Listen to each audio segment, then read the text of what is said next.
monsieur, bonsoir, je suis très heureuse de vous retrouver ce soir. Au programme de cette édition, retour sur la conversation entre Donald Trump et Vladimir Poutine. Les deux dirigeants ont avancé dans les négociations de paix en Ukraine, tandis qu'Emmanuel Macron, lui, lance une opération de propagande de guerre.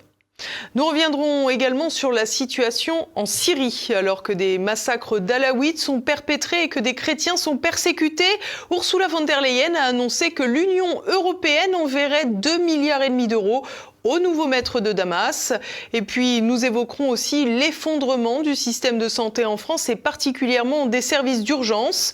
À force de dégradation, les chiffres de la mortalité montent en flèche. Et juste avant de commenter, faites une toute petite pause pour cliquer sur le pouce en l'air et évidemment, on se retrouve tout de suite en bas dans les commentaires.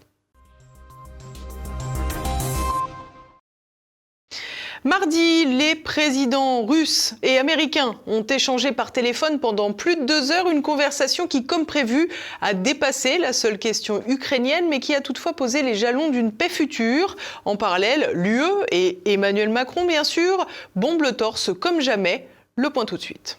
Poutine et Trump préparent la paix pendant que Macron s'en va en guerre. Mardi, la très attendue conversation entre les dirigeants russes et américains s'est tenue pendant plus de 2 heures. Un échange qualifié de détaillé et franc par le Kremlin, tandis que la Maison-Blanche s'est félicitée d'un rétablissement d'une meilleure relation avec la Russie.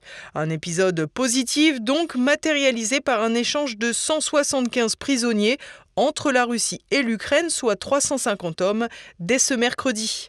L'idée d'une trêve a été conservée, mais largement amendée et réduite. En effet, le porte-parole du Kremlin, Dmitri Peskov, a même rappelé ce mercredi que le cessez-le-feu ne porterait que sur les infrastructures énergétiques, contrairement à ce qu'avait pu laisser entendre Steve Witkoff, l'émissaire américain.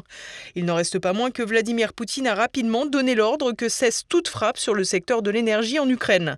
Concernant un arrêt des combats, même temporaire, rien n'est adopté, même si Volodymyr Zelensky se dit enclin à l'accepter. Les deux parties, ukrainienne et russe, ne doivent pas frapper le secteur de l'énergie. Notre parti soutiendra cette modalité. Cela faisait déjà partie de notre proposition concernant le ciel et la mer, avec la médiation de la partie américaine si elle est garante du contrôle de la mise en œuvre de cette trêve. Nous avons toujours soutenu, nous avons présenté cela, ce sont nos propositions. Nous soutiendrons toutes les propositions qui mèneront à une paix durable et juste. En réalité, cette accalmie sur les infrastructures énergétiques arrive un peu tard dans la mesure où le plus rude de l'hiver est déjà dépassé et que c'est avant tout sur le théâtre de guerre que l'Ukraine aurait besoin d'un cessez-le-feu. À plus forte raison que le fameux saillant de Koursk a maintenant été réduit à peau de chagrin depuis les dernières opérations russes de la fin de semaine dernière. Ce mercredi, le président ukrainien sans mandat a profité de son déplacement en Finlande, voisin direct de la Russie, pour annoncer qu'il allait parler à Donald Trump dans la journée. J'aurai dans la journée un contact avec le président Trump. Nous discuterons des détails avec lui aujourd'hui, des détails concernant les prochaines étapes. Nous avons vraiment eu une très bonne réunion de nos représentants à Jeddah. Je pense que tout s'est bien passé. Si seulement il n'y avait pas la Russie, qui n'est jamais contente quand les choses se passent bien. Volodymyr Zelensky a en effet tout intérêt à rappeler le rendez-vous de la délégation ukrainienne à Jeddah, bien plus réussi que sa propre visite à la Maison-Blanche. Il n'en reste pas moins que les discussions entre les Américains et les Ukrainiens en Arabie Saoudite n'étaient pas une négociation, laquelle a seulement commencé sérieusement mardi avec cet échange téléphonique entre Trump et Poutine. Une nouvelle rencontre est prévue pour dimanche à nouveau à Jeddah entre Moscou et Washington. Il s'agira alors d'aborder des points d'ores et déjà évoqués dans la conversation d'hier. À ce titre, Vladimir Poutine a avancé le souhait de voir cesser l'aide américaine pour l'Ukraine ainsi que l'arrêt de la mobilisation forcée pratiquée dans le pays pour recruter toujours plus de soldats. Une condition affichée pour accepter le principe d'un cessez-le-feu plus large. Ce dernier pourrait d'ailleurs s'appliquer notamment en mer Noire. Le sujet le plus délicat, à savoir le partage territorial, n'aurait pas avancé. Quoi qu'il en soit, la paix aura fait davantage de chemin en 2 heures mardi qu'en 3 ans. Une évidence difficile à digérer pour l'Union européenne qui s'entête dans ses délires bellicistes à l'image d'un Emmanuel Macron toujours prompt à agiter les peurs. Le président des Patriotes, Florian Philippot, a d'ailleurs dénoncé la dernière trouvaille présidentielle aux frais du contribuable. C'est incroyable, Macron va envoyer à tous les foyers français un manuel de survie en cas de guerre. Information que vient de révéler Europe 1. Ce manuel d'une 20aine de pages arrivera dans les prochaines semaines partout en France par la poste. Il contiendra des conseils en cas d'attaque armée, de guerre. Par exemple, il sera écrit qu'il faut garder chez soi un kit de survie avec 6 bouteilles d'eau, 10 boîtes de conserve, des piles pour des lampes torches, qu'il faut fermer les portes en cas d'attaque nucléaire, etc. L'objectif est clair, jouer sur les peurs, faire monter le sentiment de panique parmi la population française pour gouverner par la peur, ce qui est une manipulation. C'est la spécialité de Macron. Un kit de survie de la Macronie, qu'il faudra bien sûr retourner à l'envoyeur élyséen sans aucun scrupule. Une expédition gratuite. Dans le même temps, l'endoctrinement européen suit la même gabegie guerrière. Le livre blanc de la défense, présenté jeudi lors d'un nouveau sommet, commence par des termes peu surprenants, je cite « La Russie est une menace existentielle pour l'Union européenne. Dommage que ce ne soit que de la propagande. » La Syrie sous domination islamiste, cauchemar prévisible des minorités. Alors que les massacres d'Alaouites et les persécutions de chrétiens se poursuivent, l'UE s'apprête à financer le pouvoir en place.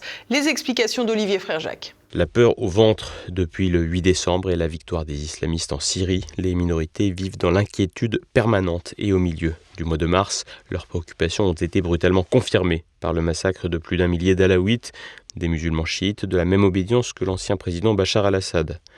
Loin de la paix promise, le pays pourrait s'enfoncer dans une spirale de massacres et de persécutions. Les récentes violences dans l'Ouest, notamment à Al-Sanobar entre le 7 et le 9 mars 2025, ont vu des forces alliées au nouveau régime exécuter sommairement des centaines d'Alaouites accusés sans preuve de soutenir l'ancien régime. François-Xavier Giquiel, directeur des opérations de SOS Chrétiens d'Orient, revient sur les exactions qui ont visé cette population. Sur la question du massacre des Alaouites il y a 10 jours, en fait, là aussi il y a un flou. Qui a commencé, on ne sait pas. Tous les médias occidentaux se sont rués pour reprendre la version officielle du gouvernement de M. Ahmad al-Shara, le président syrien, comme quoi des éléments fidèles à Bachar al-Assad auraient attaqué les forces de sécurité qui auraient répliqué, et qui ensuite se seraient un peu laissés déborder par des djihadistes qui passaient dans le coin et qui les auraient appuyés. Il y a plusieurs versions. Fabrice Balanche, qui est quand même le spécialiste français de la région, nous explique que ces villes et villages alaouites de l'ouest de la Syrie sur la Méditerranée étaient depuis quasiment la chute de Bachar al-Assad encerclés par des forces anciennement djihadistes, étaient harcelés et qu'un vrai risque de génocide avait lieu. C'est pour ça que les Syriens alaouites habitant ces régions avaient gardé en tête la possibilité de se constituer en milice pour se défendre. Alors évidemment, pour beaucoup, ce sont des gens qui se sont constitués en milice, ce sont des gens qui ont la capacité de le faire, donc des anciens soldats et officiers de Bachar al-Assad. Mais c'est absolument pas la résurgence d'un mouvement de résistance qui veut le retour de Bachar al-Assad, ça n'existe pas en Syrie, ça.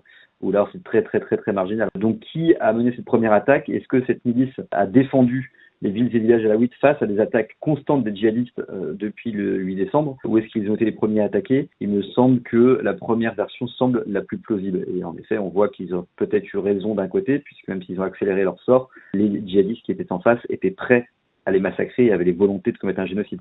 Donc ils n'étaient pas paranoïaques en se constituant en milice pour défendre leur population. Les massacres qui ont frappé la communauté alaouite s'inscrivent dans un contexte confus alors que le nouveau gouvernement issu du djihadisme doit composer avec sa base la plus extrême tout en ménageant l'Occident. Alors que la présidente de la Commission européenne Ursula von der Leyen a annoncé lundi un soutien de 2,5 milliards d'euros sur 2 ans en faveur de ce gouvernement sous prétexte de reconstruction du pays.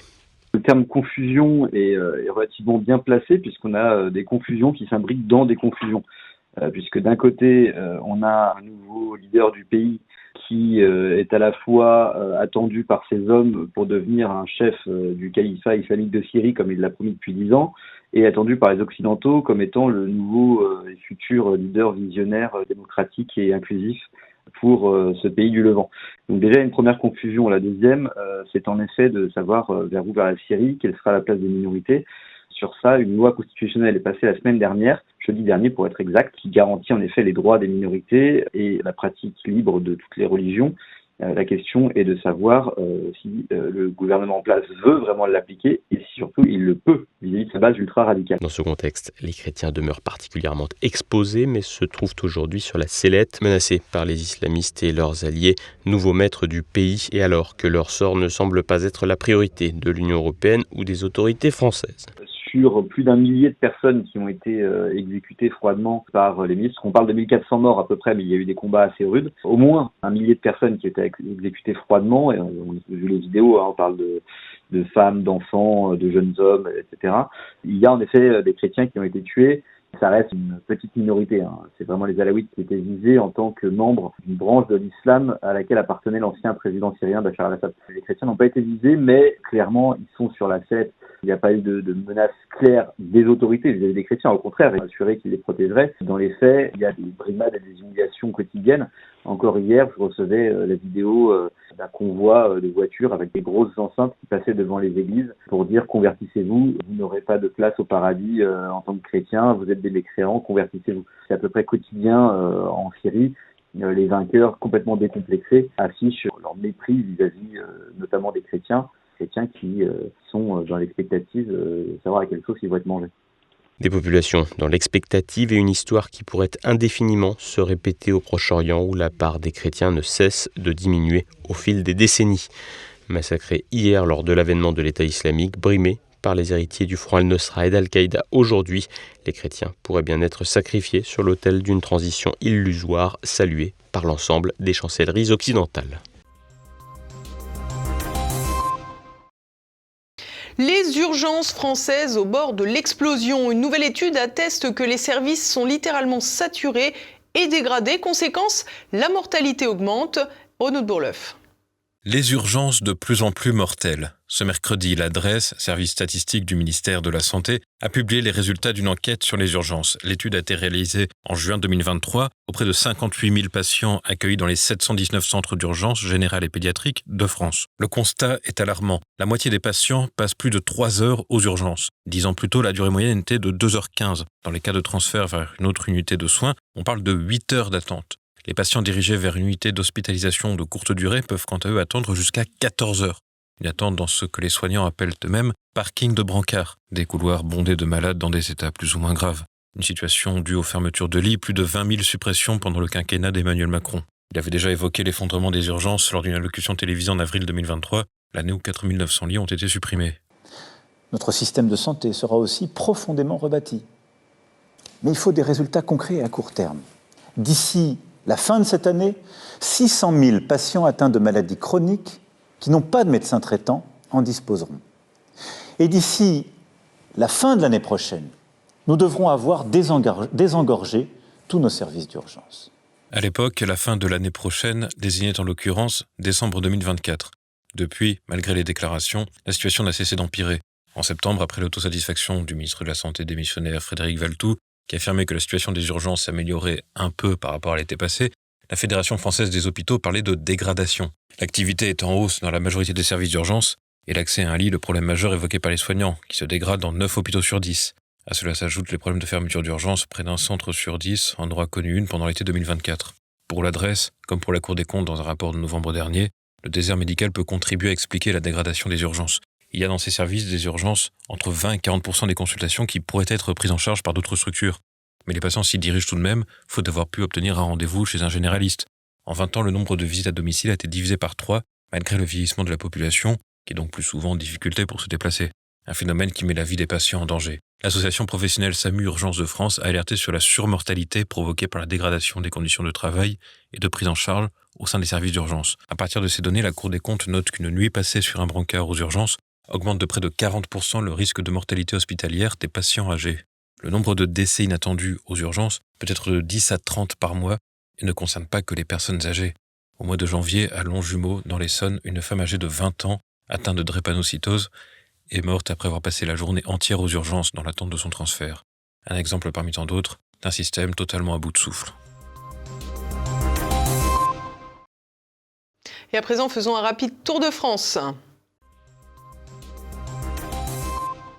Technologie intrusive au service d'intérêts privés. Le journal Le Monde révèle que depuis un an, Photo Running, une entreprise photographiant des courses à pied, a illégalement soumis plus de 320 000 personnes, dont des milliers de mineurs, à un système de reconnaissance faciale. Utilisé pour identifier les coureurs sur les photos vendues après les événements, cette technologie sensible, encadrée par le RGPD, le règlement général sur la protection des données, nécessite un consentement clair, absent des règlements des 48 courses concernées. Ni coureurs ni spectateurs n'avaient ainsi été informés de ce traitement biométrique jugé illicite par les experts. Une plainte a été déposée à la CNIL qui a lancé une enquête.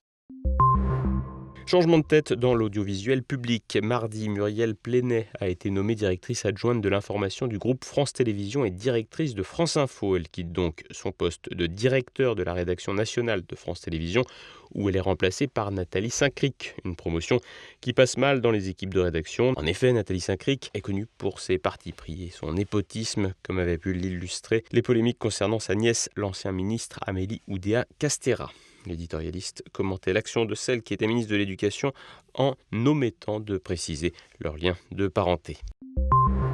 Une histoire qui fait froid dans le dos. Lundi, un homme de 44 ans était jugé à Nancy. Le 31 octobre, Kéradine M aurait abandonné son fils de 6 ans dans un bois. L'enfant n'aurait pas été sage au centre aéré et son père aurait ainsi voulu le punir. Alors qu'il quittait le bois, le garçon se serait accroché à la portière, engendrant plusieurs blessures, dont une au crâne laissant entrevoir un os. Le père aurait alors emmené son fils au CHRU de Nancy. Face aux questions des soignants, il aurait prétendu que les blessures de l'enfant résultaient d'un accident. Celui-ci a depuis donné sa version des faits et Kéradine M encourt jusqu'à 5 ans d'emprisonnement et 75 000 € d'amende. Et l'on poursuit avec l'actualité internationale. Nouvelle frappe massive d'Israël. Alors que l'État hébreu a rompu le cessez-le-feu dans la nuit de lundi à mardi, il a poursuivi son pilonnage sur Gaza, faisant 13 morts mercredi à Khan Younes et Gazaville. Taher al-Nounou, nouveau dirigeant du Hamas, déclare que son mouvement n'a pas fermé la porte des négociations, mais il exige un cessez-le-feu immédiat et la mise en œuvre de la seconde phase de l'accord de trêve du 19 janvier. De son côté, Benjamin Netanyahou affirme que, je cite, ce n'est que le début et entend négocier sous le feu. Le Premier ministre israélien a décidé de reprendre les hostilités après des retards répétés dans la libération des otages retenus par le Hamas et des groupes affiliés depuis le 7 octobre 2024. Un nouveau camouflet diplomatique pour la Macronie. Mardi, le Mali s'est retiré de l'Organisation internationale de la francophonie. La veille, le Niger et le Burkina Faso en avaient fait autant. Les 3 pays, membres de l'Alliance des États du Sahel, sont dirigés par des juntes militaires qui ont rompu avec la France. Ils reprochent à l'OIF de ne pas remplir sa mission originelle, mais d'être un instrument d'ingérence politique. Parmi les griefs formulés, ils accusent l'organisation de s'illustrer par l'application sélective de sanctions sur la base de considérations géopolitiques et par le mépris pour leur souveraineté. En effet, l'OIF avait suspendu les 3 pays après les coups d'État respectifs. Au Mali, l'organisation avait réclamé la libération de l'ancien président Keïta et la mise en place d'un gouvernement de transition. Les Suisses ne veulent toujours pas de Bruxelles. Selon le site Europe-Elect, les Helvètes sont de plus en plus hostiles à l'Union européenne. Seuls 16% des sondés seraient actuellement favorables à une adhésion de la Suisse. C'est 6 points de moins que lors de l'étude précédente publiée en juillet 2024. Concernant l'idée de rejoindre l'espace économique européen, le résultat est beaucoup plus modéré puisqu'une petite majorité des Suisses reste encore favorable à cet ensemble, malgré une baisse de 2 points. La Suisse poursuit donc sa trajectoire d'État libre au beau milieu de l'Union européenne avec une conséquence, une santé économique bien au-delà de n'importe quel territoire sous la coupe d'Ursula von der Leyen et ses amis. Retour sur Terre après un trop long séjour dans l'espace. Mardi, au large de la Floride, la capsule Crew Dragon de la société SpaceX d'Elon Musk a améri aux alentours de 18h, soit 23h, heure française.